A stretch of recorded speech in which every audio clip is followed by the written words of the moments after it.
Κυρίες και κύριοι, φίλες και φίλοι, καλησπέρα. Απόψε είναι Τρίτη, 17 Σεπτεμβρίου του 2024. Χρόνια πολλά στις Σοφίες, στις Σοφούλες, στις Τσόφες όπως λέμε και στα ποντιακά. Ωραίο όνομα γιατί είναι και περιεκτικό, Σοφία. Έτσι. Λοιπόν,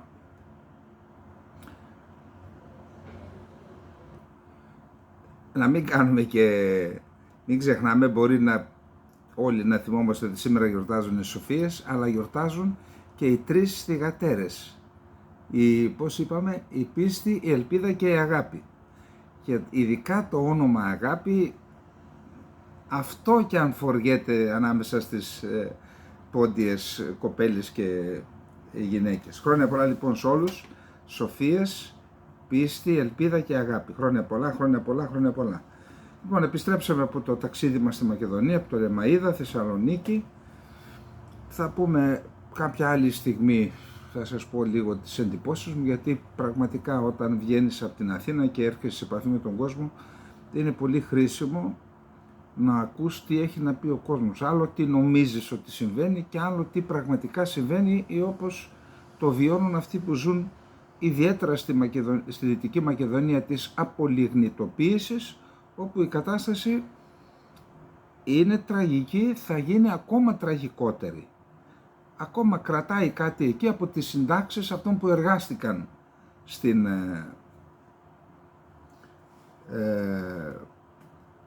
στη ΔΕΗ όλα αυτά τα χρόνια. Λοιπόν, πάμε να δούμε τώρα τι γίνεται πάλι. Το είπαμε και προχθές. Κάτι συμβαίνει με αυτή τη δήλωση Δένδια στο Καστελόριζο. Σας είπα ότι εγώ δύσκολα πιστεύω, δεν μπορώ, αδυνατό να πιστέψω ότι ο Δένδιας επέλεξε να σηκώσει μπαϊράκι αντάρτικο στην κυβέρνησή του, βγαίνοντας εκτός γραμμής και να πει τα όσα είπε στο Καστελόριζο. Πιθανόν ή αυτό που θα ήθελα να είναι, πήγε στο Καστελόριζο και είπε αυτά που πρεσβεύει και η ίδια η κυβέρνηση και έστειλε προειδοποιητικά μηνύματα ο Μητσοτάκης στον Ερντογάν μέσω του Δένδια. Εν πάση περιπτώσει, επειδή πολλοί μπορεί να έχετε ακούσει τι είπε, θα πω τα βασικά των δηλώσεών του εκεί για να μπορέσουμε να δούμε γιατί απάντησε έτσι ο Τσελίκ στον κύριο Δένδια χθες, και σήμερα όπως είδατε το μεταδώσαν όλα τα τουρκικά μέσα μαζικής ενημέρωσης, μεταδόθηκε και εδώ. Ο κύριος Δένδιας επισκέφθηκε το Καστελόριζο στο πλαίσιο και εκπροσώπησε την ελληνική κυβέρνηση για την 81η επέτειο της απελευθερώσεως του νησιωτικού συμπλέγματος και της ενσωματώσεώς του στο εθνικό κορμό, 81 χρόνια πριν. Ο Δένδιας φυσικά εξήρε τη σημασία του συμπλέγματος του Καστελορίζου, Μεγίστη, Ρώος, Στρογγύλη, δεν είναι ένα νησί, και είπε: το Καστελόριζο είναι το ακριτικό νησί του αρχιπελάγους, μέρος του συμπλέγματος της Μεγίστης. Ένα σύμπλεγμα με τεράστια γεωπολιτική σημασία και βεβαίως ένα σύμπλεγμα που είναι αναπόσπαστο τμήμα των Δωδεκανήσων. Ένα κομβικό σημείο για την αποκλειστική οικονομική ζώνη και την υφαλοκρηπίδη της πατρίδας μας. Η αδίποτε προσπάθεια διαχωρισμού από τα Δωδεκάνησα, αυτό το μήνυμα είναι προς όλες τις κατευθύνσεις, διότι υπάρχουν και κύκλοι στην Αθήνα που λένε, θυμάμαι αυτός ο Δρούτσας, πώς το λέγανε, υπουργός εξωτερικών του Παπανδρέου, είχε υποδεχθεί στη Ρόδο τον Νταβούτογλου, τότε υπουργό εξωτερικών, εκείνος έκανε δήλωση και είπε το Καστελόριζο, λέει, είναι ξεχωριστά. Δεν ανήκει στο Αιγαίο, και ο άλλος ο δικός μας έκανε την πάπια. Την αυτίκο ο Σμάρτης, έτσι. Είδα το βίντεο και το θυμάμαι. Οποιαδήποτε διαχωρισμού από το Δωδεκάνησα λόγω της εγκύτητας στις τουρκικές ακτές, οποιαδήποτε απομονωμένη αντιμετώπιση του Καστελορίζου εκτός του πλαισίου των διεθνών συμβάσεων και της ομολογίας Χάγης συνιστά έολο και αυταπόρρυπτο ισχυρισμό. Ακούστε τι λένε οι Τούρκοι. Και αυτό το συζητάνε ως φόρμουλα, μια ρύθμιση για να πάμε να υπογράψουν συνυποσχετικό. Λένε να πάμε, λέει, για οριοθέτηση στο Διεθνές Δικαστήριο της Χάγης, αλλά να πάμε μόνο για το Αιγαίο. Το Καστελόριζο δεν ανήκει στο Αιγαίο. Προσέξτε τώρα, αν είσαι δικαστής και έρχεσαι σε επόμενη φάση να δικάσεις ένα θέμα που αφορά την οριοθέτηση υφαλοκρηπίδας μεταξύ των ακτών της Τουρκίας από τη Ρόδο και ανατολικά και του Καστελορίζου, εκ των πραγμάτων εκεί θα αναγνωρίσεις μειωμένη επίρρεια, διότι έχεις ολόκληρη την Τουρκία και ένα σύμπλεγμα νησιών εκεί. Όταν όμως το Καστελόριζο, και δεν είναι μόνο δωδεκάνησα, είναι και δωδεκάνησος, δηλαδή αυτά τα νησιά θεωρούνται ένα νησί, δωδεκάνησος. Όταν λοιπόν τα βάλεις όλα μαζί, όταν το Καστελόριζο αποτελεί μέρος του νησιωτικού συμπλέγματος του Αιγαίου, τότε συνυπολογίζονται στα όλα τα νησιά, και αν βάλεις, γιατί υπάρχει μια μπακαλίστικη μέθοδος, η Τουρκία έχει ακτές 1500 χιλιόμετρα πόσο, και η Ελλάδα τα νησιά δεν έχουν. Πώς δεν έχουν? Άμα ενώσεις το σύνολο των ακτογραμμών των νησιών, έχουν δεκαπλάσια από την Τουρκία ή τέλος πάντων πολλαπλάσια. Άρα αυτό που η πονηριά που πάνε να κάνουν είναι να διαχωρίσουν το Καστελόριζο και να οριοθετηθεί με ξεχωριστή συμφωνία. Και αυτό καταγγέλει εδώ για όσους δεν γνωρίζουν το θέμα. Επειδή το γνωρίζω, γι' αυτό κάνω την αναφορά. Πάμε τώρα. Και λέει άλλο. Οι θέσεις της πατρίδας μας για το Καστελόριζο είναι διαυγής. Είναι θέσεις απόλυτα τεκμηριωμένες από τη Σύμβαση των Ηνωμένων Εθνών για το Διεθνές Δίκαιο της Θάλασσας. Μια σύμβαση που βάσει της νομολογίας παράγει εθιμικούς κανόνες και δεσμεύει και τα κράτη που δεν την έχουν υπογράψει.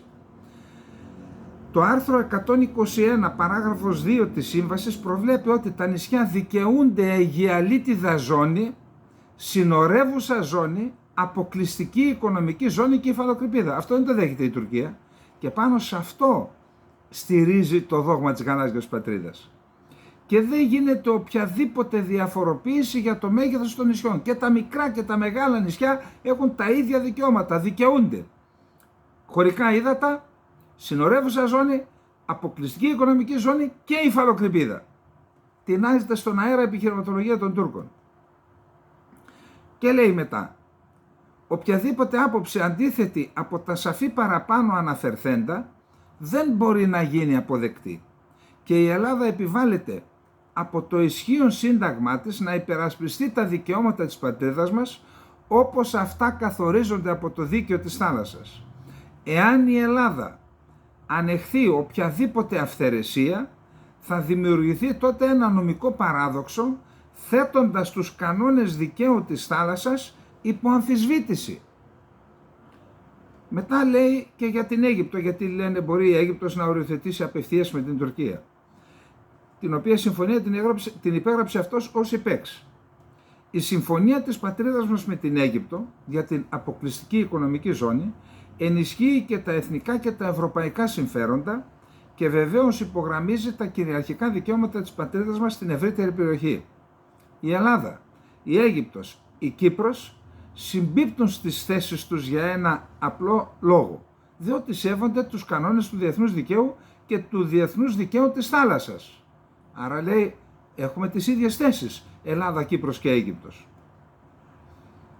Θυμίζω άλλωστε ότι στο πρώτο άρθρο της συμφωνίας με την Αίγυπτο έχει ρητά προβλεφθεί ότι εάν ένα μέρος διαπραγματεύεται τον καθορισμό αποκλειστικής οικονομικής ζώνης στην ευρύτερη περιοχή με τρίτο κράτος, οφείλει να διαβολευτεί με το άλλο μέρος της συμφωνίας. Δηλαδή, εάν εμείς θέλουμε να οριοθετήσουμε την Κύπρο, πρέπει να διαβολευτούμε με την Αίγυπτο. Εάν η Τουρκία θέλει να οριοθετήσει με την Τουρκία, πρέπει να διαβολευτεί με την Ελλάδα. Τώρα, το να διαβολευτεί τι σημαίνει, δεν ξέρω, δεν είναι δεσμευτικό αυτό. Διαβολευτεί. Θα σου πει, ναι ρε φίλε, εγώ θέλω να το κάνω. Τι θα του πεις? Αυτές είναι οι γνωστές ελληνικές συμφωνίες που κάποια στιγμή γίνεται ό,τι έγινε και με τη συμφωνία με την Αλβανία.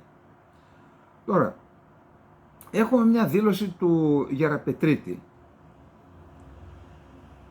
που έχει, τέλος πάντων, έχει παρεξηγηθεί, και όχι χωρίς λόγο, έτσι, παρεξηγήθηκε γιατί το άφησε ανοιχτό το θέμα ο ίδιος. Λέει ο Γεραπετρίτης σε εκπομπή στο Open: η ηλεκτρική διασύνδεση με την Κύπρο σημαίνει ότι θα πρέπει να υπάρξει ένα επιφανειακό καλώδιο το οποίο θα συνδέει Ελλάδα και Κύπρο, για το οποίο απαιτείται πρώτα έρευνα και στη συνέχεια απόντιση επί της επιφανείας του βυθού. Όταν λέει επιφανειακό, όχι στην επιφάνεια της θάλασσας, στην επιφάνεια του βυθού. Αυτό θα γίνει σε ελληνικά χωρικά ύδατα, σε ελληνική αποκλειστική οικονομική ζώνη και αντιστοίχως στα κυπριακά. Χωρικά ύδατα και αποκλειστική οικονομική ζώνη εννοεί, πιστεύω.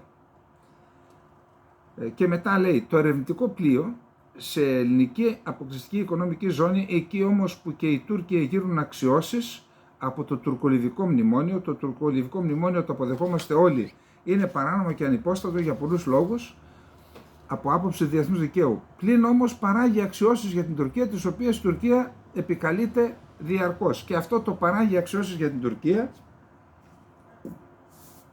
κατά την άποψή μου, τώρα ξέρετε, έχω ασκήσει κριτική στον Γεραπετρίτη, αλλά όταν λέει παράγει αξιώσεις για την Τουρκία, εννοεί αφού το υπέγραψε το τουρκολιβικό μνημόνιο, το επικαλείται και λέει έχω αξιώσεις. Δεν έπρεπε να το πει ο Γεραπετρίτης, διότι κατά κάποιο τρόπο δια της πλαγίας πάει να το παραδεχτεί. Αφού λέει όμως παραπάνω ότι είναι ανυπόστατο και παράνομο, εν πάση περιπτώσει, αν ήταν διπλωμάτης, δεν είναι, αυτό δεν θα το έλεγε. Παράγει αξιώσεις. Δεν παράγει αξιώσεις. Τι αξιώσεις παράγει? Παράνομες αξιώσεις. Πες το. Πάμε να δούμε τώρα τι είπε ο Τσελίκ. Υπόψη ότι είναι εκπρόσωπος του Κόμματος Δικαιοσύνης και Ανάπτυξης, του κυβερνώντος κόμματος, αλλά είναι ο Ερντογάν δηλαδή. Απηχεί απόψεις του Ερντογάν. Δεν είναι όπως εδώ οι εκπρόσωποι των κομμάτων που δεν τους παίρνει κανένας στα σοβαρά. Αυτά πρέπει να τα παίρνουμε στα σοβαρά. Ακούστε εδώ που έχουμε καταλήξει, και νομίζω ότι γι' αυτά έχουμε ξελαριγγιαστεί να φωνάζουμε από τότε που υπέγραψαν αυτή την διακήρυξη των Αθηνών και γενικώς την στάση που τηρούν απέναντι στην Τουρκία, η οποία, προσέξτε, είναι προφανές ότι θα φτάναμε εδώ, διότι αφήσαμε την πόρτα ορθάνυχτη. Ορθάνυχτη. Λέει λοιπόν: ο Δένδιας είναι προβοκάτορας και προσπαθεί να σαμποτάρει το διάλογο. Έκανε δηλώσεις από το Καστελόριζο και στοχοποίησε την Τουρκία. Ωστόσο, ενώ προσπαθούμε να διατηρήσουμε αυτή την προσέγγιση, το λόμπι του χάους στην Ελλάδα και ορισμένα ριζοσπαστικά της στοιχεία στην Ελλάδα κάνουν ό,τι περνάει από το χέρι τους για να σαμποτάρουν αυτήν την εξομάλυση και αυτόν τον διάλογο. Προσέξτε, όταν λες την άποψή σου, γίνεσαι λόμπι του χάους και ριζοσπαστικό στοιχείο.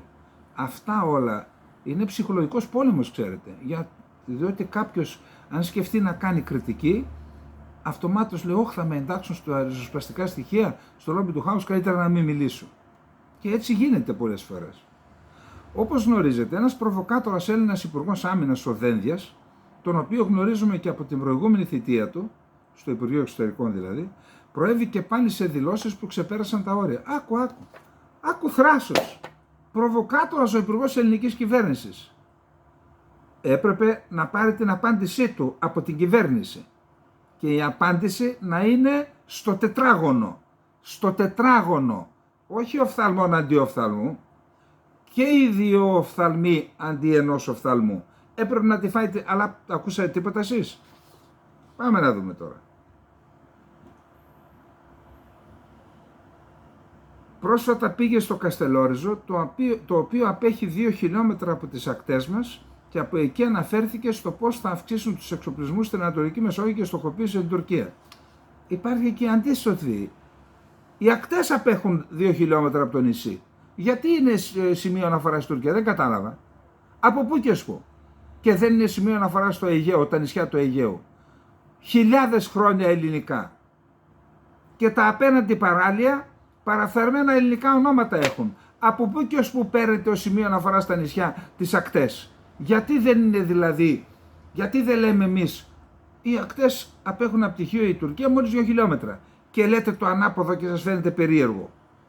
Γιατί δεν σας φαίνεται περίεργο που κατέχετε εσείς τις ακτές Και σας φαίνεται περίεργο που είμαστε εμείς στα νησιά, που εμείς τα δώσουμε ονόματα εδώ και 3.000 χρόνια. Καταλάβατε τώρα? Αυτή είναι η τουρκολογική. Πάμε να δούμε. Βέβαια, τώρα εδώ το πρόβλημα για την Ελλάδα είναι το εξής. Ο Μητσοτάκης εκπροσωπεί την ελληνική κυβέρνηση ή ο Δένδιας? Αυτά που είπαμε και εμείς προχθές. Ο Δένδιας λέει πράγματα που έρχονται σε σύγκρουση με τη βούληση που επιδεικνύει ο Μητσοτάκης ως πρωθυπουργός. Τι γίνεται εδώ πέρα τώρα? Καρφώνουν το Μητσοτάκη οι Τούρκοι, έτσι. Αυτή η δήλωση του Δένδια είναι μια δήλωση που δεν εκφράζει σε καμία περίπτωση επιθυμία για διάλογο και επιδιώκει να σαμποτάρει όλες τις διαδικασίες διαλόγου στοχοποιώντας την Τουρκία. Προσέξτε. Το να διδάσκουν οι Τούρκοι τη γαλάζια πατρίδα που κόβει στη μέση το Αιγαίο και τουρκοποιεί το Αιγαίο δεν είναι πρόκληση. Δεν σαμποτάρει το διάλογο. Το να λέει ο Δένδιας, παιδιά, αυτό λέει το διεθνές δίκαιο, ΝΑΤΟ. Δικαιούται ΑΟΣ και υφαλοκρηπίδα ανεξαρτήτως μεγέθους. Αυτό είναι πρόκληση. Για να καταλάβετε πόσο παράλογο είναι το σκηνικό που έχει στεθεί με την Τουρκία και τους δίνει το δικαίωμα να τα λένε αυτά. Άμα δεν είχαν τα δικαίωμα, άμα τους έκοβαν τον πισινό με αυτά, ότι αν πέσει κάτι τέτοιο τελειώνουν όλα, δεν θα μιλούσαν. Τους δώσαμε χώρο να λένε αυτές τις αθλιότητες. Εντάξει, για να δούμε τώρα.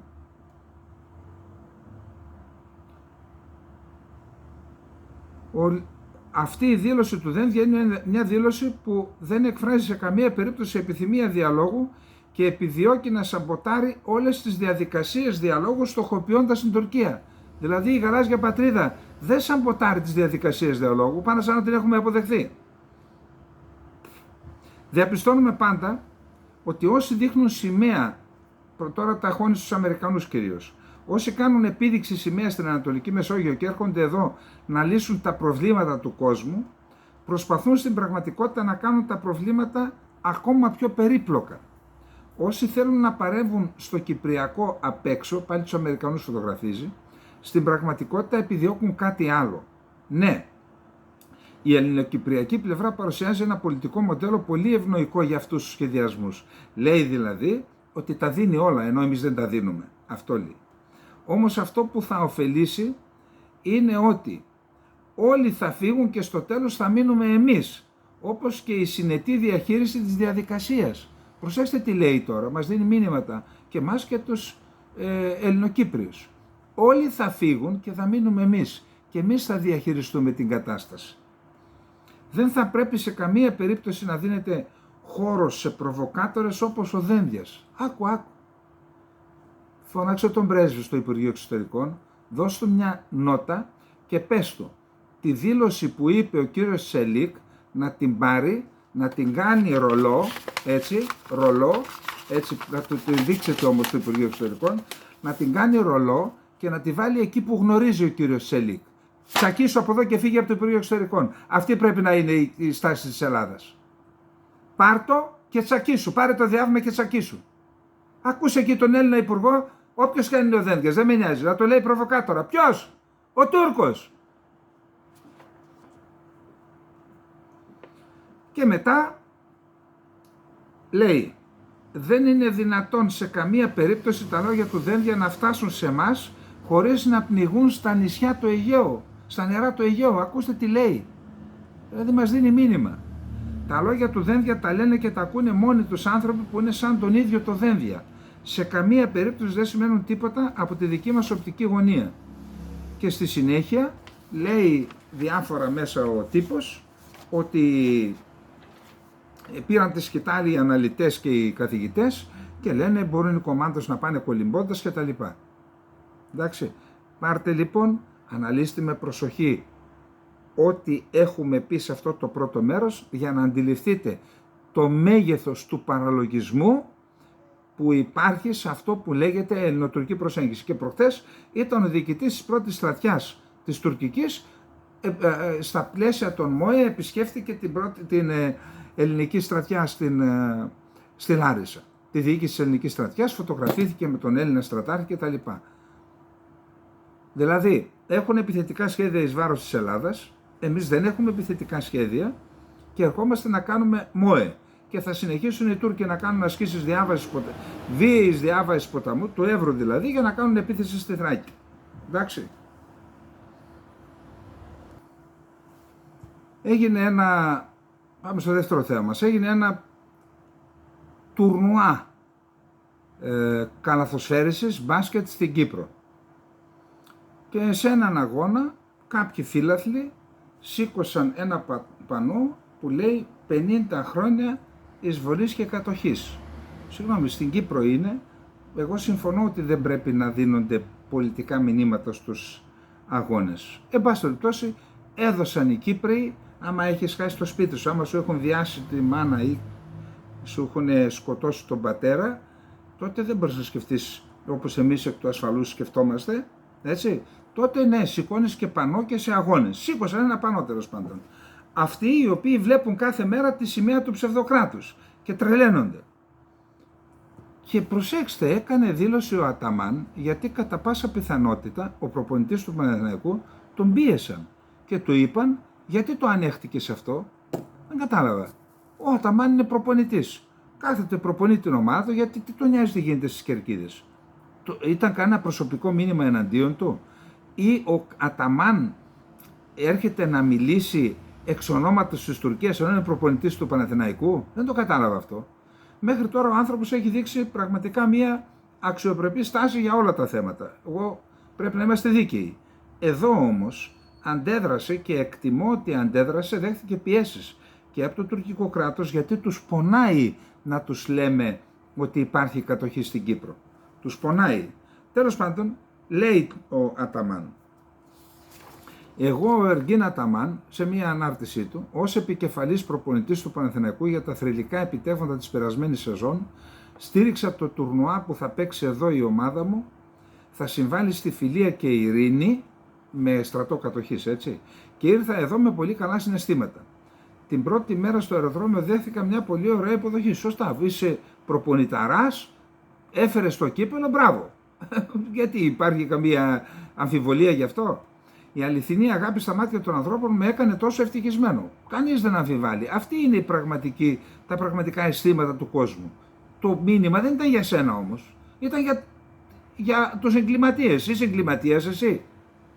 Γνώρισα εκατοντάδες οπαδούς του μπάσκετ στην υπογραφή μας στο ξενοδοχείο. Έδωσε αυτόγραφα. Αυτή η ατμόσφαιρα φιλίας και ειρήνης ήταν πολλά υποσχόμενη για όλους μας. Χθες όμως στο γήπεδο, που πρέπει να κυριαρχεί ο αθλητισμός και η φιλία, άνοιξε πολιτικό πανό από μια ομάδα ατόμων που δεν μπορεί να συγκριθεί με τη φιλοξενία που βλέπουμε εδώ. Έτσι αντέδρασα με τον πιο δύσκολο τρόπο για να επιστήσω την προσοχή σε αυτή την κατάσταση. Λένε ότι εκνευρίστηκε και έφαγε 2, κίτρινες κάρτες και αποβλήθηκε. Και αποβλήθηκε για να δείξει στην Τουρκία ότι εγώ δεν το ανέχομαι αυτό το σύνθημα να μας λένε ότι κατέχουμε την Κύπρο για 50 χρόνια. Τα γήπεδα είναι τόπος φιλίας και ειρήνης, όχι πολιτικής. Σωστά, συμφωνώ με αυτό. Μήπως όμως και εσύ έκανες πολιτική αποχωρώντας? Εντάξει, πες, εγώ προσχωρώ στη λογική σου ότι παραβίασαν την αρχή οι φίλαθλοι. Εσύ αποχωρώντας δεν έκανες πολιτική? Δεν είναι πολιτική πράξη αυτό? Ξέρω ότι οι άνθρωποι που ανοίγουν αυτό το πανό δεν θα επηρεάσουν τα συναισθήματα των χιλιάδων ανθρώπων που είναι εδώ δείχνοντας αγάπη σε εμένα και την ομάδα μου από την πρώτη μέρα. Μα δεν αφορούσε εσένα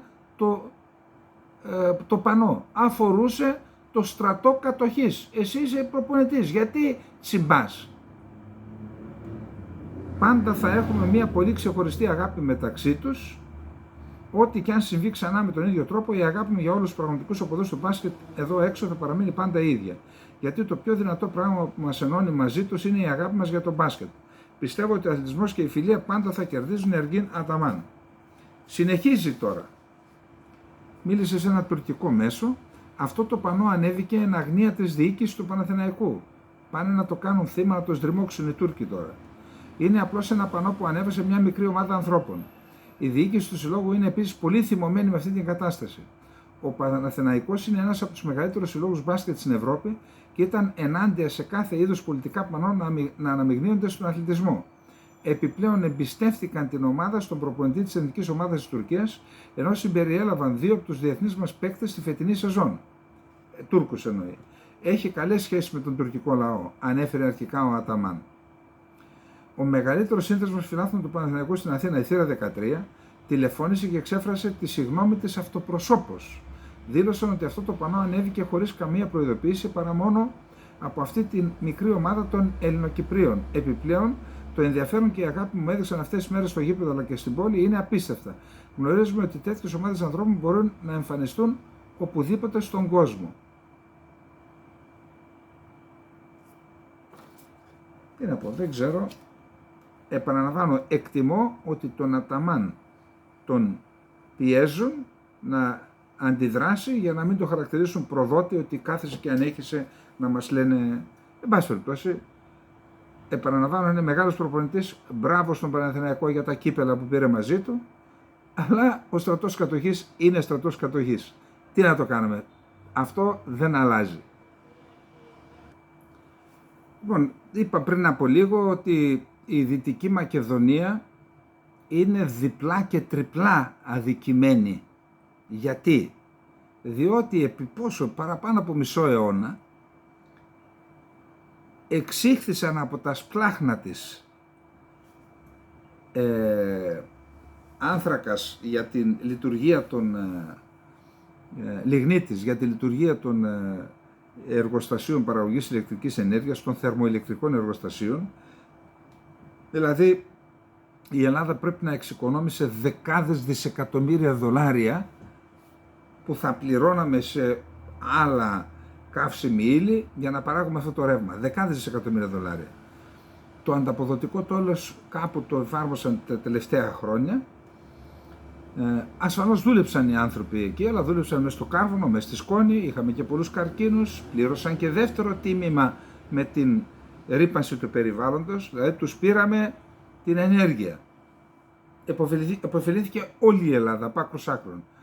Τους μολύναμε την ατμόσφαιρα, πέθαναν άνθρωποι από καρκίνο και τώρα γίνεται απολιγνητοποίηση και δεν φροντίζει το κράτος να αναπληρώσει μέρος των θέσεων εργασίας που χάνονται, εξατμίζονται.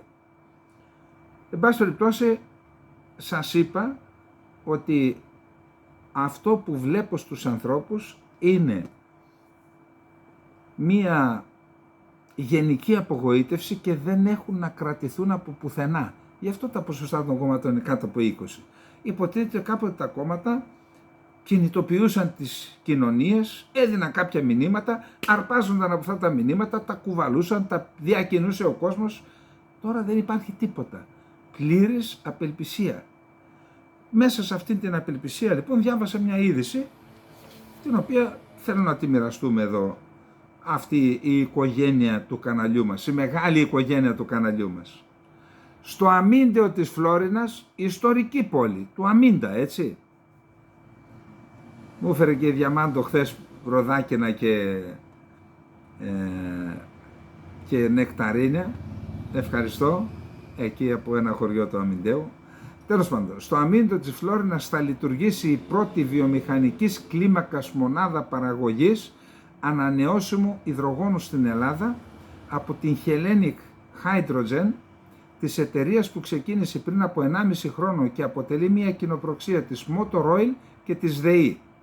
Βασικός σκοπός της Hellenic Hydrogen είναι οι εξαγωγές υδρογόνου σε κεντρική και βόρεια Ευρώπη, προκειμένου να καταστήσει την Ελλάδα ένα σημαντικό hub, κόμβο δηλαδή, πράσινο υδρογόνου, αξιοποιώντας τη γεωγραφική της θέση και τις υπάρχουσες υποδομές. Πριν από λίγες μέρες, γαλλικό φαντ, χρηματοπιστωτικός οργανισμός, πώς τα λένε αυτά τα φαντ, ξέρω εγώ, εξέφρασε το ενδιαφέρον του για να επενδύσει στο πρόγραμμα αυτό της Hellenic Hydrogen, η οποία παράλληλα προσπαθεί να αντλήσει κεφάλαια από ευρωπαϊκά ταμεία, εθνικούς πόρους και τραπεζικό δανεισμό, ώστε να προχωρήσει στην κατασκευή της μονάδας ηλεκτρόλυσης North One στον πρώην ατμοηλεκτρικό σταθμό Αΐσα Μιντέου. Είναι ένα μεγάλο θέμα, λέει λεπτομέρειες και για τα κεφάλαια, ότι πρώτα είναι 20 με 25 ΜΒ που προβλέπεται να φτάσει και στα 200 ΜΒ. Εν πάση περιπτώσει, το υδρογόνο είναι μια νέα σελίδα στην ενέργεια. Μπράβο και στη ΔΕΗ, γιατί συνήθως μόνο τους βρίζουμε, και στη Motorola για την πρωτοβουλία που είχαν, τη θαυμάσια ιδέα να επενδύσουν στο Αμίντεο, το ιστορικό Αμίντεο, την πόλη του Αμίντα, σε αυτήν την περιοχή της Φλόρινας και της Δυτικής Μακεδονίας, που είναι αδικημένη για τους λόγους που σας προανέφερα. Μακάρι να ακολουθήσουν και άλλες τέτοιες επενδύσεις στην περιοχή. Ήδη το μεταναστευτικό γίνεται ένα μεγάλο θέμα. Ήταν πάντα μεγάλο θέμα. Απλά κάναμε ότι δεν καταλαβαίναμε, ότι δεν καταλαβαίνουμε. Μας βόλευε κιόλας, γιατί οι περισσότεροι θέλουν να πάνε στην Ευρώπη, και έτσι τώρα δεν νομίζω να χαρακτηριστεί ως αντιεθνική στάση, αλλά δεν φυλάγαμε τα σύνορά μας. Και όχι μόνο δεν φυλάγαμε τα σύνορά μας, το κυριότερο, δεν καταγγέλαμε και δεν καταγγέλουμε την Τουρκία ως κράτος διακινητή. Οπότε η Τουρκία θεωρεί, αφού η Ελλάδα δεν κουνιέται, πάνω να πει ότι δεν την ενοχλεί, στείλε κι άλλους. Στείλε κι άλλους. Τώρα όμως που κινδυνεύουμε να μας έρθουν πακέτο δεκάδες χιλιάδες από τη Γερμανία, τώρα βλέπω δηλώσεις του Μαρινάκη, του κυβερνητικού εκπροσώπου, που λέει δεν πρόκειται. Όταν ακούτε δεν πρόκειται, να ξέρετε ότι σίγουρα θα γίνει. Θα μας στείλουν, και λένε διάφορες δηλώσεις, οι οποίες δεν είναι και σωστές, έτσι, δεν είναι και όσον αφορά και πολιτικά, αλλά και λογικά σωστές. Προσέξτε εδώ τώρα. Διαστόματος Παύλου Μαρινάκη, η κυβέρνηση διαμηνύει ότι η χώρα μας δεν θα είναι σάκος του box, ή να είναι η χώρα η οποία, επειδή ακολουθήθηκε, θεωρώ, μια λάθος πολιτική από άλλες ευρωπαϊκές χώρες, θα λύσει αυτή για τους άλλους το πρόβλημα. Δεν πρόκειται εμείς να γυρίσουμε αντίστροφα την εικόνα. Θα συνεχίσουμε να φυλάμε τα σύνορά μας και να απαιτούμε να κατανέμονται δίκαια τα βάρη. Τι εννοεί αυτό δηλαδή? Αφού φυλάς τα σύνορα και αφού δεν είσαι χώρα πρώτης εισόδου, δεν πρόκειται να σου γυρίσουν κανένα πίσω. Άρα τι να κατανείμεις βάρη, αφού φυλάς τα σύνορα και δεν μπαίνουν μέσα? Νομίζεις ότι φυλάς τα σύνορα, δεν καταγγέλεις στην Τουρκία, μπαίνουν στη χώρα σου, τους δίνεις ένα χαρτί, πάνε στη Γερμανία, η Γερμανία τους πιάνει και τους ξαναγυρνάει σε σένα.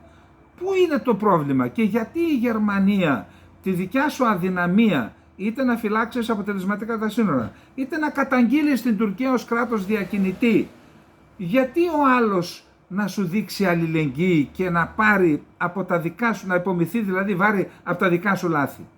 Πού τα είδατε αυτά? Δεν μπορώ να καταλάβω. Ποια σχολή πολιτικής επιστήμης βγάλατε?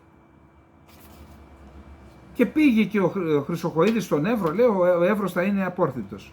Σας το ξαναλέω, 700 τόσα χιλιόμετρα είναι όλα τα σύνορα Τουρκίας-Συρίας, έχουν τείχος. 6-7 μέτρα.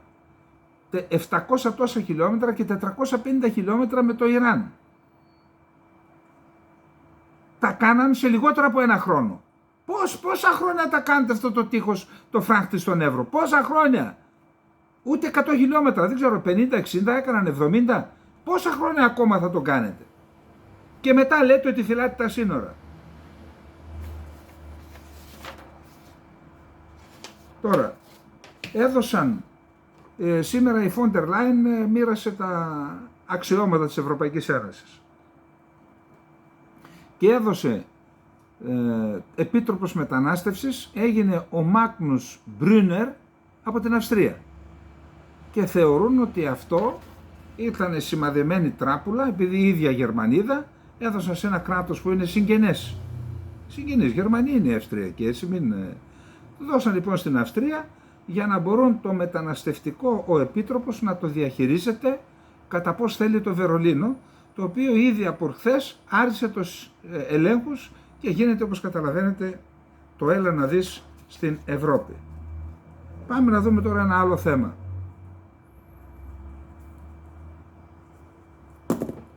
Η λυρική σκηνή των Σκοπίων έδωσε μια παράσταση στη Σόφια, και σε αυτήν την παράσταση θεώρησε σωστό να παρευρεθεί και η πρόεδρος των Σκοπίων, η κυρία Σιλιάνοφσκα, πώς τη λένε. Πήγε λοιπόν εκεί και μετά επισκέφτηκε και τον πρόεδρο της Δημοκρατίας, τον Ράντεφ. Εκεί παραπονέθηκε γιατί δεν υπάρχει η σημαία των Σκοπίων και κάλεσαν τον Βούλγαρο πρέσβη στα Σκόπια να το επιδώσουν γραπτό διάβημα διαμαρτυρίας, γιατί δεν υπήρχε η σημαία των Σκοπίων. Και λένε οι Βούλγαροι, καταρχάς δεν παρέλαβε ο Βούλγαρος πρέσβης, δεν το παραλαμβάνω λέει, είναι απαράδεκτο το διάβημά σας, διότι η επίσκεψη της κυρίας Προέδρου δεν ήταν ούτε επίσημη ούτε επίσκεψη εργασίας. Υπάρχουν δύο χαρακτηρισμοί στη διπλωματία. Όταν πας σε μια χώρα πας είτε επίσημη επίσκεψη, όπου εκεί σου στρώνουν χαλιά, έχει επίσημη υποδοχή στο αεροδρόμιο, ή επίσκεψη εργασίας. Και στη μία περίπτωση και στην άλλη περίπτωση, αναλόγως πρόεδρος με πρόεδρο, μπαίνουν και οι δύο σημαίες και στο ίδιο μέγεθος. Όταν όμως πηγαίνεις για να δεις έναν αγώνα ποδοσφαίρου και λες να δω και τον πρόεδρο, δεν σου βάλουν σημαία. Ή να δεις μία παράσταση λυρικής σκηνής. Τι είπε λοιπόν η βουλγαρική πλευρά? Τι είπε ο Ρούμεν Ράντεφ για το θέμα? Να γίνει σαφές. Δεν ήταν ούτε επίσημη επίσκεψη, ούτε επίσκεψη εργασίας. Δεν υπήρξε καμία προβοκάτσια και ας μην κάνουμε εικασίες. Η συνάντηση έγινε σε φιλικό πνεύμα. Ελπίζω ότι σύντομα η πρόεδρος της Δημοκρατίας, είπε το όνομα που ξέρετε, θα πραγματοποιήσει επίσημη επίσκεψη εδώ, η οποία θα γίνει με όλες τις επίσημες τιμές, όπως ορίζεται από την εθιμοτυπία και θα συμβάλλει στην περαιτέρω ανάπτυξη των σχέσεών μας, δήλωσε ο Ράντεφ. Τώρα, ο πρωθυπουργός των Σκοπίων, ο Χριστιαν Μίτσκοσκι, όταν βλέπουμε ότι έχουν παραβιαστεί οι κόκκινες γραμμές, τότε θα παρεμβαίνουμε και θα γίνονται διαβήματα διαμαρτυρίας, που δεν θα τα παραλαμβάνουν οι άλλοι. Οι προθέσεις της ηγεσίας της Σόφιας δεν είναι καλοπροαίρετες. Όποιος έχει τη μύγα μυγιάζεται.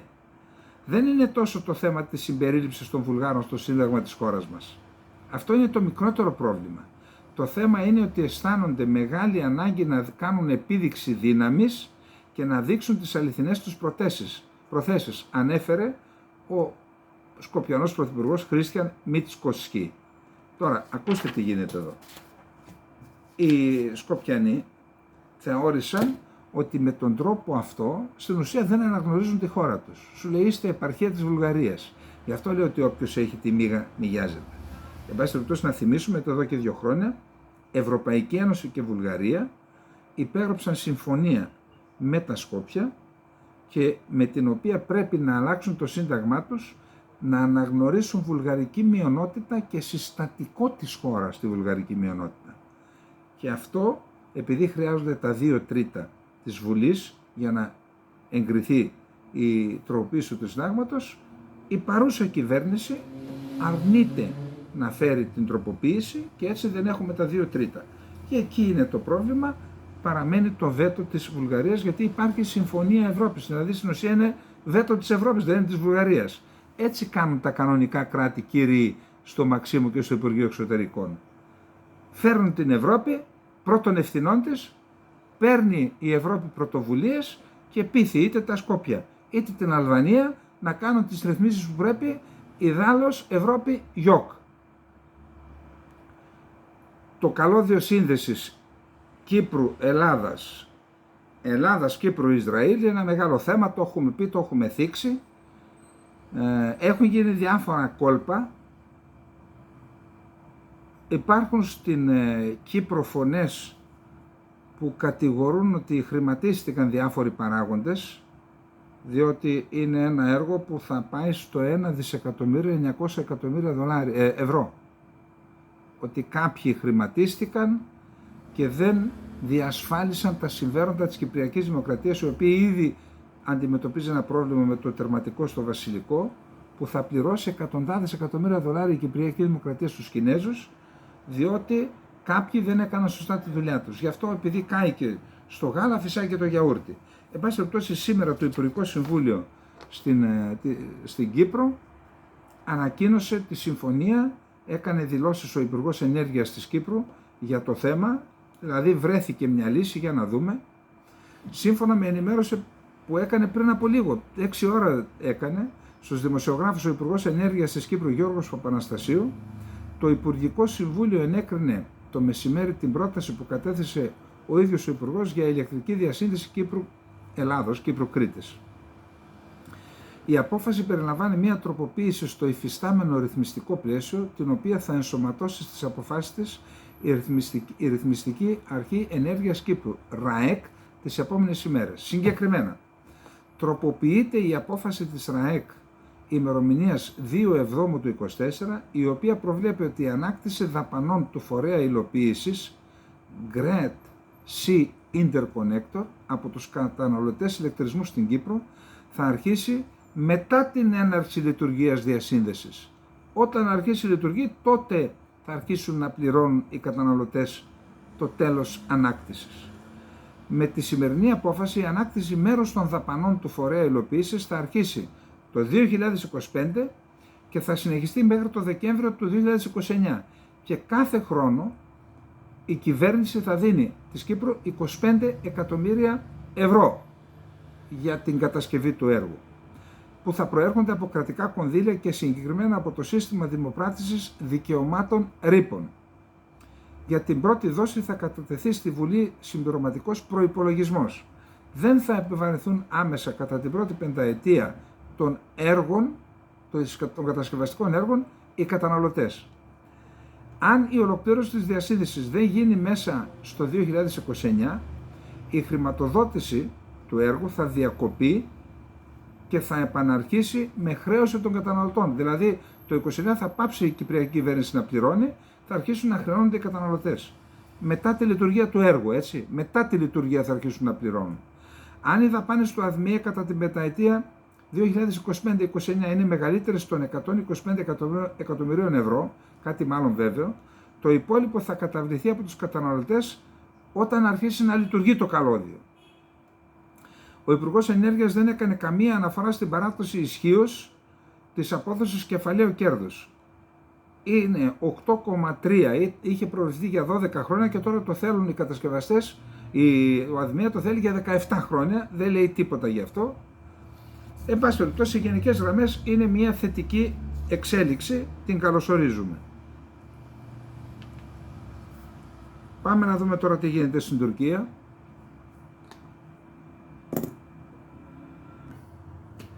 Προχθές είπαμε ότι αναμένεται, είχε κλειστεί στο καβούκι το Υπουργός Άμυνας Γιασάρ Γκουλέρ και δεν μίλαγε μετά το επεισόδιο που έγινε με όταν ξυφούλκησαν οι ανθιπολογαγοί, οι μισοί και ανθιπολογαγοί μετά την ορκομοσία τους και ορκίστηκαν στον Μουσταφά Κεμάλ, που θεώρησε ο Ερντογάν ότι αυτό είναι στην ουσία ένα πραξικόπημα, ένα μίνι πραξικόπημα εις βάρος του, και όλοι έγραφαν στην Τουρκία ότι ετοιμάζει την παράτησή του. Θύμωσε ο Γκουλέρ και ετοιμάζει την παράτησή του.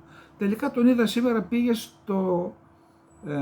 στην Μπαϊμπούρτη. Η Μπαϊμπούρτη είναι ένας νομός που βρίσκεται νότιο-ανατολικά της Τραπεζούντας. Ένας νομός είναι η Βυζαντινή Βαϊβερδόν, Μπαϊμπούρτη, κατάμαυρος Ισλάμ, εθνικιστές και Ισλαμιστές. Σημειωτέων ότι εθνικά αυτοί δεν είναι Τούρκοι, Αρμένοι και Έλληνες, αλλά έχει πέσει ο εξισλαμισμός και ο τουρκισμός και έχουν γίνει από τους φανατικότερους νομούς. Πήγε εκεί λοιπόν για ένα θέμα του Υπουργείου του κάποιος που είχε σκοτωθεί ένας στρατιώτης, που φαίνεται ότι αφού άρισε δημόσιες εμφανίσεις ότι δεν θα παραιτηθεί. Αλλά παρέτησε ο Ερντογάν τον Υφυπουργό Εθνικής Άμυνας, μάλλον σε αυτόν χρεώθηκε ό,τι έγινε εκεί. Επίσης καρατομήθηκε και ο Υφυπουργός Παιδείας της Τουρκίας. Δεν ξέρω γιατί, αν έχω χρόνο θα το ψάξω για τον Υφυπουργό, να δούμε με τι σχετίζεται, θα δούμε. Και υπάρχει ένα άρθρο του Ανδρέα Ορφανίδη στην Κύπρο που γράφει για την προοπτική ένταξη της Τουρκίας στους BRICS και ότι αυτή προκαλεί ανησυχίες σε διάφορα επίπεδα, σε διάφορους χώρους, ότι επηρεάζει άμεσα γεωπολιτικές ισορροπίες στην Ανατολική Μεσόγειο, ότι και υπάρχει προβληματισμός και στο ΝΑΤΟ και στην Ευρωπαϊκή Ένωση και στις ΗΠΑ και ασφαλώς πρέπει να υπάρχει προβληματισμός για αυτόν τον επιχειρούμενο αναπροσανατολισμό της Τουρκίας προς τους BRICS. BRICS είναι ο παγκόσμιος νότος.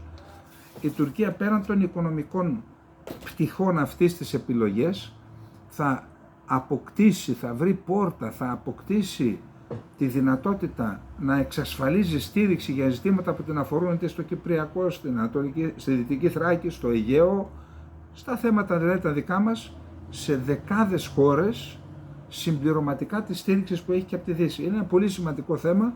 Ελπίζω τα τσακάλια τα δικά μας στο Υπουργείο Εξωτερικών να τα παρακολουθούν και να κάνουν τις απαραίτητες προετοιμασίες και ενέργειες γι' αυτό. Πάμε στο θέμα του Ισραήλ και της Μέσης Ανατολής και ό,τι γίνεται εκεί πέρα. Λοιπόν, σήμερα με όλη την, θα έλεγα, μεγαλοπρέπειά του, αποδείχθηκε πόσο σημαντικό είναι μια χώρα που αντιμετωπίζει απειλή, σαν την Κύπρο και την Ελλάδα, να έχει τη δικιά της τεχνολογία, το δικό της λογισμικό, γιατί τι μπορεί να συμβεί.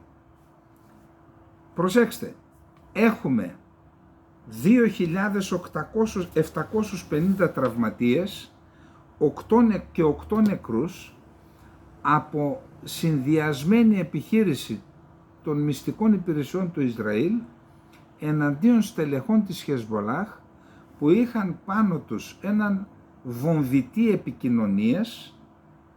Από ό,τι είδα ήταν Motorola που είναι Ισραηλής κατασκευής και οι Ισραηλές μυστικές υπηρεσίες δεν ξέρω τι κύκλωμα ενεργοποίησαν και ανατινάχτηκαν την ίδια στιγμή χιλιάδες τέτοιοι βομβητές επικοινωνίες. Είναι σαν αυτούς που έχουν οι γιατροί, ξέρετε εδώ. Και έχουμε 2.750 τραυματίες, 8 νεκρούς και ένας εκ των τραυματιών είναι και ο πρέσβης του Ιράν στο Λίβανο. Και είχαμε τραυματίες, λέει, και στην Συρία που είχαν αυτό το μηχανισμό. Καταρχάς, αφού είχαν αυτό, ήξερε να πάση στιγμή το Ισραήλ και πού βρίσκονται αυτοί οι άνθρωποι. Αφού μπόρεσε και μπήκε μέσα στο λογισμικό, δεν ξέρω τι ρύθμιση έκαναν με τηλεχειρισμό και τα ανατείναξαν και είδα και βίντεο, έτσι, που πόσο σημαντικό λοιπόν είναι αυτό.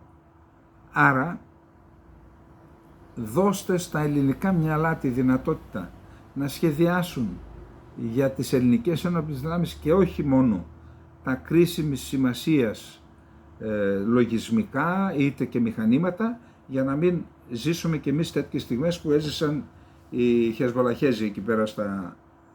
Τώρα, ο Γιαγιά Σινουάρ, επειδή όπως καταλαβαίνετε είναι ο κορυφαίος στη λίστα για καθάρισμα, η Wall Street Journal, επικαλούμενη πληροφορίες προφανώς από τις μυστικές υπηρεσίες του Ισραήλ και της Αμερικής, λέει ότι επικοινωνεί πλέον μόνο με χαρτάκια. Δηλαδή κάπου είναι οι διοικητές στην ιεραρχία της οργάνωσης, όταν θέλει κάτι στέλνει με χαρτάκι και με εγγελιοφόρο, το πηγαίνει και παίρνει το μήνυμα πάλι με χαρτάκι. Επίσης με τον ίδιο τρόπο, λέει, επικοινωνεί, έχουν μέσα και ενσύρματη επικοινωνία που δεν υποκλέπτεται μέσα αλλά παρόλα αυτά μόνο με το χαρτάκι, και αναφέρεται ότι αντίστοιχος τρόπος είναι, δίνουν ένα χαρτάκι σε κάποιον που είναι έξω, αυτός το δίνει σε κάποιον που έχει τη δυνατότητα να πηγαινοβγαίνει μάλλον κάποιες ανθρωπιστικής οργάνωσης και αυτοί το μεταφέρουν στους διαπραγματευτές. Αυτά λέει η Wall Street Journal για τα θέματα της συμφωνίας της επικείμενης.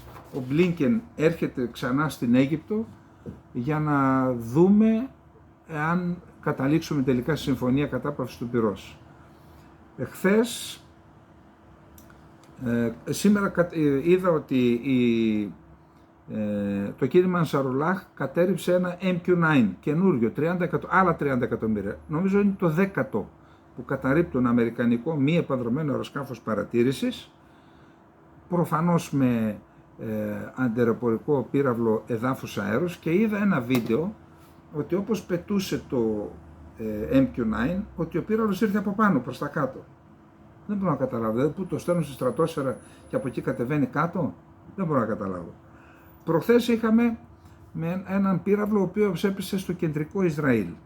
Η Ανσαρουλάχ λέει ότι ήταν ένας πύραυλος που έφτασε σε 11,5 δευτερόλεπτα αφού διήνυσε 2.150 χιλιόμετρα πόσο, 2.040 χιλιόμετρα, σε 11,5 λεπτά έφτασε στο Ισραήλ. Λένε ότι είναι υπερηχητικός πύραυλος, δεν ξέρω, έτσι λένε, και ότι κτύπησε στρατιωτική εγκατάσταση, λένε οι Χούθι. Το Ισραήλ λέει ότι καταρρίφθηκε και ότι από τα θραύσματά του τραυματίστηκαν 9 άτομα, τα οποία δεν πρόλαβαν να πάνε στα καταφύγια. Αναζητούσαν καταφύγιο και τραυματίστηκαν. Ο Σινουάρ έστειλε συγχαρητήριο μήνυμα στην οργάνωση των ανταρτών της Ανσαρουλάχ, των λεγόμενων Χούθι. Λέει: «Σας συγχαίρω για την επιτυχία σας που φτάσατε στο βάθος της εχθρικής οντότητας. Σας διαβεβαιώνω ότι η αντίσταση στο Λίβανο, στη Γάζα, στο Ιράκ και στην Ιεμένη θα νικήσει το Ισραήλ. Η αντίσταση είναι μια χαρά. Έχουμε προετοιμαστεί να κάνουμε έναν μακρύ πόλεμο φθοράς». Τώρα, ο εκπρόσωπος του στρατού των Χούθι, ο Γιαγιά Σαρί, δήλωσε ότι η οργάνωση έπληξε με έναν νέο υπερηχητικό βαλιστικό πύραυλο που διήνυσε 2.040 χιλιόμετρα σε μόλις 11,5 λεπτά, έπληξε μία στρατιωτική βάση. Είπαμε, αξιωματικός του Ισραηλινού στρατού λέει ότι τον καταρρίψαμε, τα θράψματα έπεσαν στα χωράφια. Η Τεχεράνη δεν θα εγκαταλείψει ποτέ το πυραυλικό της πρόγραμμα, δήλωσε ο Μασούτ Πεζεσκιάν, νέος πρόεδρος του Ιράν, στην πρώτη συνέντευξη που έδωσε ανοιχτή στον τύπο στην Τεχεράνη. Αν δεν έχουμε πυράβλους, όπως η Γάζα, θα μας ρίχνουν βόμβες όποτε θέλουν. Άρα δεν πρόκειται να εγκαταλείψουμε ποτέ το πυραυλικό μας πρόγραμμα. Ο ηγέτης της Ισραηλινής Αντιπολίτευσης, Γιαΐρ Λαπίντ, συναντήθηκε με τον Υπουργό Εξωτερικών των ΗΠΑ, Άντονι Μπλίνκεν, στην Ουάσιγκτον. Το Υπουργείο Υγείας της Λωρίδας της Γάζας δημοσίευσε έγγραφο 649 σελίδων, στο οποίο αναφέρονται τα ονόματα, η ηλικία, το φύλο και οι αριθμοί ταυτότητας περισσότερων από 40.000 Παλαιστινίων που πέθαναν στη Γάζα μεταξύ 7ης Οκτωβρίου και 31ης Αυγούστου. Το κανάλι 12 του Ισραήλ, η συμφωνία του Νετανιάχου να διορίσει τον Σαάρ ως Υπουργό Άμυνας του αντί του Γκάλαντ μπορεί να ανακοινωθεί ακόμα και σήμερα το βράδυ, λέει το κανάλι 12. Εγώ είδα ότι σήμερα ο Γκάλαντ έκανε δήλωση για το Λίβανο. Η κυβέρνηση Νετανιάχου ανακοίνωσε ότι θα χορηγήσει άδειες παραμονής σε 30.000 Αφρικανούς πρόσφυγες υπό τον όρο ότι όταν κληθούν θα πολεμήσουν για λογαριασμό του Ισραηλινού στρατού. Κανάλι 12 του Ισραήλ. Οι θεσμοί εθνικής ασφάλειας, ένοπλες δυνάμεις δηλαδή, είναι πεπισμένοι ότι το Ισραήλ πρέπει να προχωρήσει σε μια συνολική επιχείρηση στο Λίβανο για να τελειώνουμε με τη Χεσμολάχ. Ο Ισραηλινός Υπουργός Άμυνας Γκάλαντ συναντήθηκε με τον απεσταλμένο του Προέδρου των ΗΠΑ Αμός Χοκστάιν και δήλωσε: ο Χοκστάιν κάνει το διαπραγματευτή μεταξύ Λιβάνου και Ισραήλ. Ο μόνος τρόπος που απομένει για να επιστρέψουν οι κάτοικοι στο βορρά στα σπίτια τους είναι στρατιωτική δράση. Φάλαγγες με άρματα μάχης και τεθωρακισμένα οχήματα του Ισραηλινού στρατού φτάνουν στα βόρεια σύνορα με το Λίβανο. Το Ισραήλ στα πρόθυρα ενός πλήρου πολέμου με τη Χεσμολάχ, μεταδίδει Jerusalem Post. Το Ισραήλ στα πρόθυρα ενός πλήρου πολέμου με τη Χεσμολάχ. Ο υποστράτηγος Ούρι Γκορντίν, διοικητής του βορείου μετώπου του Ισραήλ, στο μέτωπο Λιβάνου-Συρίας, δήλωσε ότι τα στρατεύματά του είναι έτοιμα να καταλάβουν μέρος του Λιβάνου. Κάλεσε την κυβέρνηση να αξιοδοτήσει την κατάληψη λιβανικής επικράτειας για τη δημιουργία ζώνης ασφαλείας κατά της Χεσμολάχ. Κανάλι 12 του Ισραήλ. Πρέπει να προετοιμαστούμε για έναν μακρύ πόλεμο στο βορρά που θα μας κοστίσει ακριβά. Ο Ιρανός πρόεδρος δήλωσε ότι η Τεχεράνη δεν παρέδωσε υπερηχητικά όπλα στους Χούτι της Ιεμένης. Οι Χούτι ονομάζουν καταρχάς είδα ένα βίντεο που δείχνει τον πύραυλο που εκτοξεύεται και προσγειώθηκε στο Ισραήλ. Ονομάζεται Παλαιστίνη 2 και έχει βεληνικές 2.150 χιλιόμετρα. Ο Αντώνιο Γκουτέρες δήλωσε σε συνέντευξη που παραχώρησε στο γαλλικό πρακτορείο, δήλωσε ότι είναι αδιανόητο το επίπεδο των δεινών στη Γάζα, το επίπεδο των θανάτων και των καταστροφών δεν χωράει καμία σύγκριση. Αυτό το έγινε γραμματέας, παραπονείται ότι δεν του βγαίνει στο τηλέφωνο ο Νετανιάχου. Τέλος πάντων, στην ουσία καταδικάζει τους Ισραηλινούς. Ο Νετανιάχου ανακοίνωσε τις πρώτες πρωινές ώρες σήμερα ότι η επιστροφή των κατοίκων του βορείου τμήματος της χώρας που εγκατέλειψαν την περιοχή εξαιτίας των καθημερινών ανταλλαγών πυρών ανάμεσα στις ένοπλες δυνάμεις της χώρας του και τη Χεσμολάχ είναι πλέον ανάμεσα στους στόχους του πολέμου που διεξάγει η κυβέρνησή του. Το Συμβούλιο Πολιτικής και Ασφάλειας της κυβέρνησης επικαιροποίησε τους στόχους του πολέμου απόψε, προκειμένου να συμπεριληφθεί το ακόλουθο εδάφιο. Η επιστροφή με απόλυτη ασφάλεια των κατοίκων του Βορρά στα σπίτια τους είναι ανάμεσα στους στόχους της κυβέρνησης. Πάμε στις Ηνωμένες Πολιτείες της Αμερικής. Είδα ένα βιντεάκι που δείχνει αξιωματούχους των Δημοκρατικών και στελέχη των Δημοκρατικών, Biden και όλοι, και η Κάμαλα Χάρις και η γυναίκα του αντιπροέδρου, του υποψήφιου αντιπροέδρου και η Χίλαρη Κλίντον, που δείχνουν ότι με τις δηλώσεις τους στην ουσία στοχοποιούν τον Τραμπ και μετά αναλαμβάνουν, χωρίς να είναι φυσικά συνοημένο, αλλά δημιουργούν το κλίμα και μετά αναλαμβάνουν οι πιστολάδες να καθαρίσουν τον Τραμπ. Ψάξτε και βρείτε το βιντεάκι, πραγματικά έχει ενδιαφέρον. Ο Biden πήρε τηλέφωνο τον Τραμπ, σαν να του ευχήθηκε δηλαδή περαστικά, και είχαμε εγκάρδια συνομιλία και έμεινε ευχαριστημένος και ο Τραμπ, νομίζω, ο οποίος προηγουμένως είχε κατηγορήσει και τον Biden και την Harris ότι υποκίνησαν την βία εναντίον του Τραμπ με την προεκλογική τους ρητορική, λένε οι Washington Times.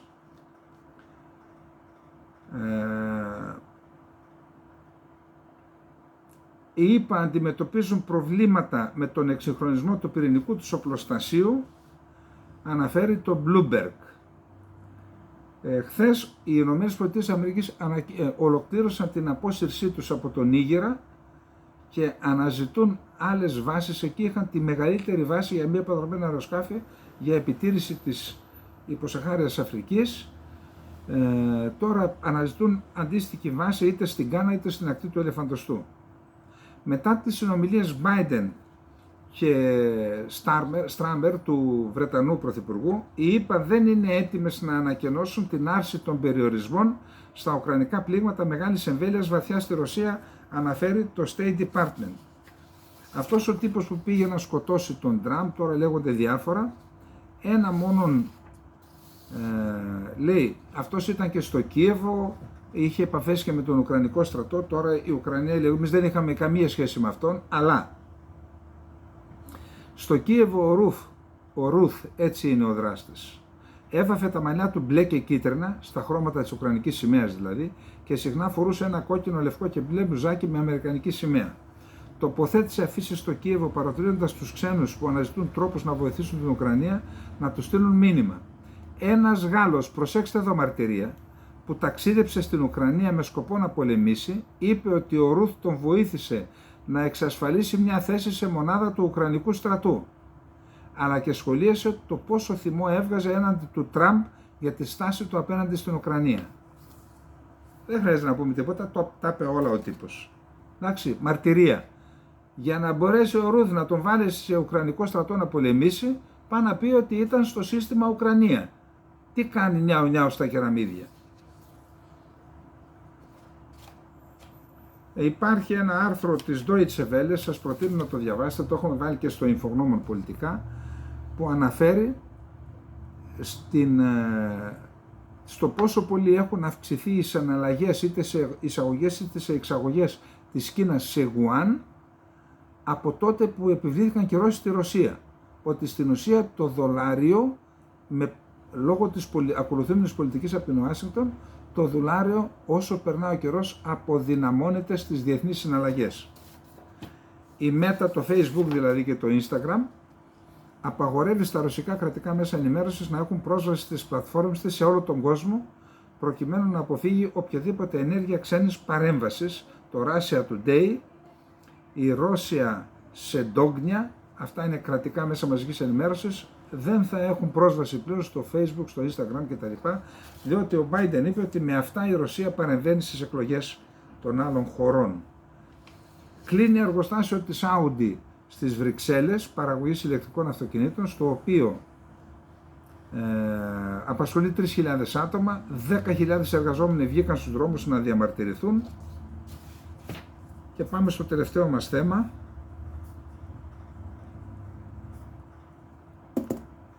Ο Πούτιν, με διάταγμα που υπέγραψε σήμερα, διέταξε την αύξηση του μεγέθους του ρωσικού στρατού κατά 180.000, έτσι ώστε οι ενεργεία στρατιώτες και στρατιωτικοί που υπηρετούν στις ρωσικές ένοπλες δυνάμεις να φτάσουν το 1,5 εκατομμύριο, μια κίνηση που θα καταστήσει το ρωσικό στρατό τον δεύτερο σε μέγεθος στον κόσμο μετά το στρατό της Κίνας. Ο Στόλτεμπεργκ έκανε δήλωση και είπε: οποιασδήποτε συγκεκριμένες αποφάσεις σχετικά με τη χρήση πυράβλων μεγάλου βελληνικούς από την Ουκρανία εντός του ρωσικού εδάφους πρέπει να ληφθούν από τις χώρες μεμονωμένα μέλη του ΝΑΤΟ. Δεν είναι απόφαση του ΝΑΤΟ, δεν εμπλέκει το ΝΑΤΟ σε καμία περίπτωση οποιαδήποτε απόφαση ληφθεί σε εθνικό επίπεδο. Ας πάνω λέει ο καθένας ξεχωριστά τις αποφάσεις. Στο Τάγκε Σπίγκελ έχει η Σάρα Γουάκεν Νέχτ, ηγέτης του κόμματος αυτό της, που έχει και το όνομά της, πρότεινε ειρηνευτικό σχέδιο για την Ουκρανία και στην ουσία είναι ένα σχέδιο το οποίο προβλέπει δημοψηφίσματα στις περιοχές που έχει καταλάβει η Ρωσία, που καταλαβαίνετε αν γίνουν δημοψηφίσματα τι σημαίνει αυτό, θα προσαρτηθούν στη Ρωσία. Το σχέδιο του Ζελένσκι για τον τερματισμό της σύγκρουσης βασίζεται στο γεγονός ότι οι δυτικές χώρες θα εγκρίνουν χτυπήματα βαθιά στο έδαφος της Ρωσίας, δήλωσε ο σύμβουλος του αρχηγού του επιτελείου του Ουκρανού Προέδρου Σερχίη Λεσένκο. Το Military Watch Magazine αναφέρει ότι οι Ουκρανικές ένοπλες δυνάμεις έχουν στη διάθεσή τους μόνο 7 αμερικανικά άρματα μάχης Abrams που έχουν απομείνει σε υπηρεσία από τα 31 που τους παραδόθηκαν από τις ΗΠΑ. Το ΝΑΤΟ εξακολουθεί να μην έχει τη συγκατάθεση όλων των κρατών μελών να καλέσει την Ουκρανία να ενταχθεί στη συμμαχία, δήλωσε ο Στόλτεμπεργκ. Κάποιες χώρες λένε όχι.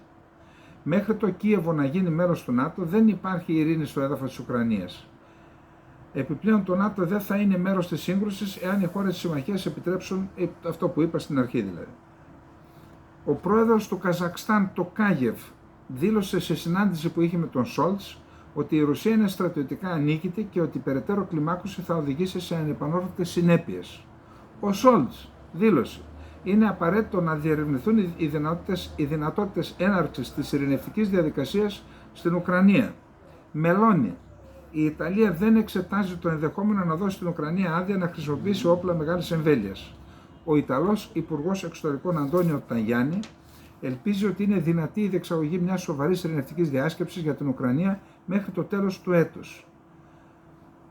Αναπληρωτής επικεφαλής της Ευρωπαϊκής Επιτροπής, ο Ντομπρόφσκης, από την έναρξη των εχθροπραξιών η Ευρωπαϊκή Ένωση έχει παράσχει στην Ουκρανία 118 δισεκατομμύρια ευρώ βοήθεια, συμπεριλαμβανομένων 43,5 δισεκατομμύριων ευρώ για στρατιωτικές ανάγκες. Ο Ζελένσκι είπε ότι οι περιορισμοί που έχει θέσει η Κίνα στις εξαγωγές μερών από μη αποδρομένα αεροσκάφη έχει επηρεάσει και την Ουκρανία. Έχει βάλει περιορισμούς από 1η Σεπτεμβρίου η Κίνα στις εξαγωγές μερών μη αποδρομένων αεροσκαφών.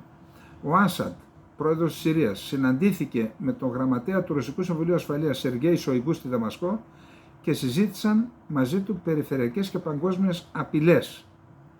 Η Ουγγαρία, ο δούριος ύπος της Τουρκίας μέσα στην Ευρωπαϊκή Ένωση, άσκησε βέτο για ένα πακέτο βοήθειας 1 εκατομμυρίου που θα είχε προβλεφθεί να δοθεί στην Αρμενία από τον προϋπολογισμό της Ευρωπαϊκής Ένωσης. Η Ουγγαρία είναι ο δούριος ύπος της Τουρκίας στην Ευρωπαϊκή Ένωση.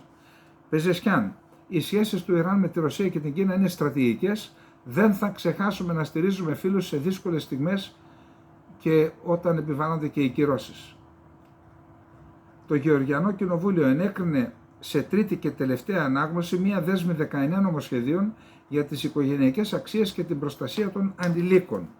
Αυτό ερμηνεύεται από πολλούς και στην Ελλάδα ότι είναι επίθεση κατά των δικαιωμάτων των ΛΟΑΤΚΙ. Λοιπόν, αυτά είχαμε να πούμε για απόψε. Θα είμαστε και πάλι μαζί αύριο. Χρόνια πολλά, σοφίες, πίστες, ελπίδες και αγάπες. Χρόνια πολλά. Καληνύχτα.